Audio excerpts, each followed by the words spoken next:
Chapter 7. Egad, cried Angers, staring at his Uncle Morty. What's going on? Wiglaf was wondering the same thing. Morty blew a blast on his silver whistle. Twee! Campers, line up, facing me. Chop chop! The campers lined up shoulder to shoulder. Good, boomed Morty. I am your camp director. Also the mud wrestling counselor. Morty, called Moose. It didn't have mud wrestling on the ad. We couldn't put everything on one little piece of parchment. Now, could we? Said Modi. But this camp has a world-class mud wallow right on the banks of Lake Richelot. Lake Richelot? Wiglaf decided not to sign up for swimming.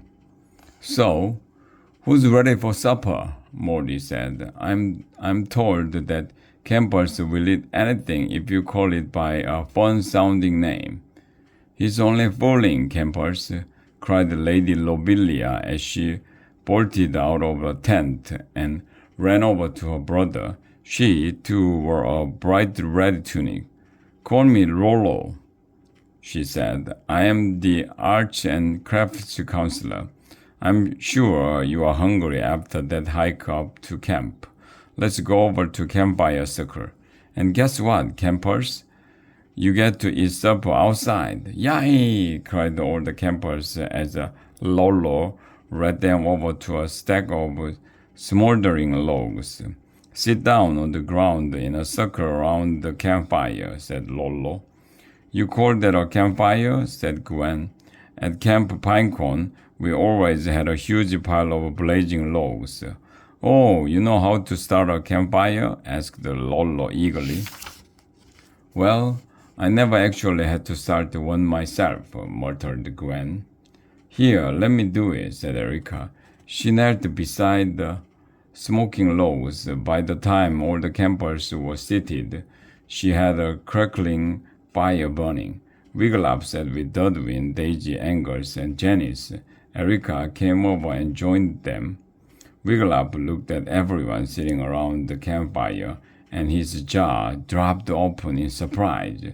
There was Yorick and Master X, Coach Plunjet, and Princess Berchina.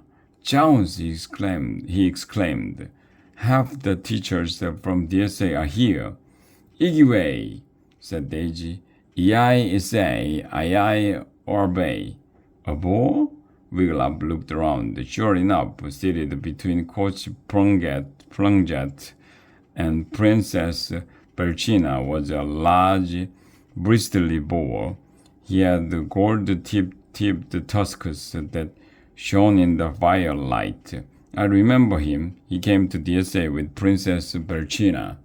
Daisy nodded as she stared across the campfire at the boar. Yea is yai, elevate, and some hay.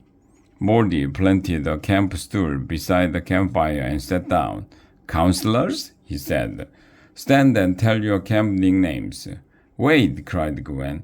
Morty glared at her. For what? At Camp Pinecone, she said.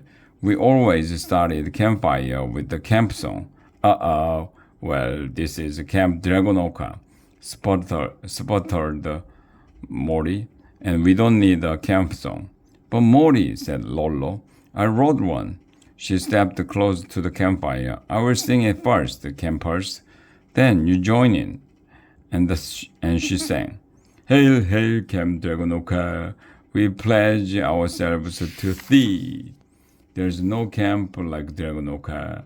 With its stumps of trees, in Lake Richelot, we will paddle, hike on ridgetop trail, outdoor fun, for lads and lassies, Dragonoka, hail!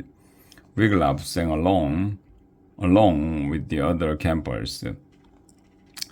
The smoky smell was even stronger now. His eyes were watering. They burned, even though he had never been to camp before.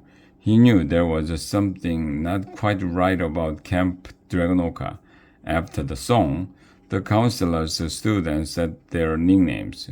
Coach Plunjet shouted, Plungy! Princess Belchina said, Belchi, and this is my boar, Tosca.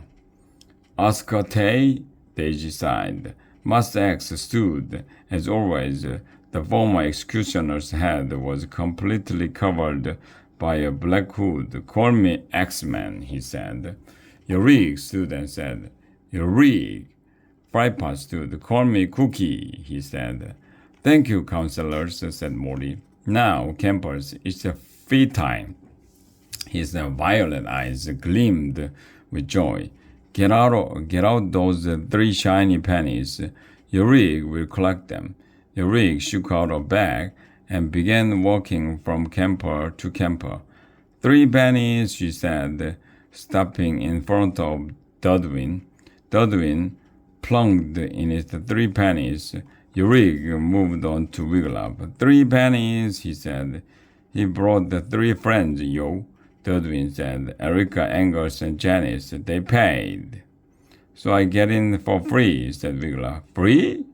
Morty cried, racing toward Wiggle Up. Did somebody say free? I did, said Wiggle Up. I might have known, Morty boomed. Wiggle Up's hand shook as he held up the parchment. He pointed to the extra small print. Morty read it, his violet eyes sizzling. What maggot-brained fool wrote this? Morty bellowed, waving the parchment. I will put whoever did it in the thumbscrews. Lolo rushed over. You wrote it, Morty. Impossible, cried Morty.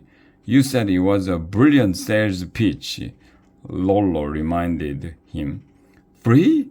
I've never written that word in my life. Morty mumbled as Lolo took his arm and pulled him back to his camp stool. Never!